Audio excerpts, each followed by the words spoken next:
Kita awali dengan informasi pertama. Saudara, sejak 2 bulan terakhir, Satuan Reserse Kriminal Unit Pelayanan Perempuan dan Anak Polresta Banda Aceh telah menangani 5 kasus kekerasan terhadap anak yang dilakukan keluarga dekat. Dalam kurun waktu 2 bulan terakhir, Unit Pelayanan Perempuan dan Anak Polresta Banda Aceh telah menangani 5 kasus kekerasan terhadap anak berupa pencabulan yang dilakukan oleh keluarga dekat bahkan ayah kandung. 2 kasus yang ditangani oleh pihak kepolisian yaitu kasus pencabulan yang dilakukan oleh ayah kandung berinisial SUR terhadap anaknya yang masih di bawah umur.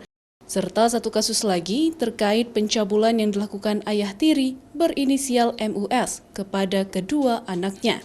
Pada tahun 2020, kasus kekerasan terhadap anak yang dilaporkan ke pihak kepolisian yaitu berjumlah 30 kasus. Di awal tahun 2021 sampai hari ini sudah kami terima 5 laporan polisi terkait pelecehan seksual terhadap anak ya. Untuk 2020 sampai Desember mungkin mencapai angka 30 lebih kasus. Selain itu, petugas menghimbau kepada masyarakat agar melaporkan setiap kejadian kekerasan yang terjadi di tengah masyarakat kepada pihak kepolisian, sehingga bisa menjadi pembelajaran dan juga efek jera bagi para pelaku.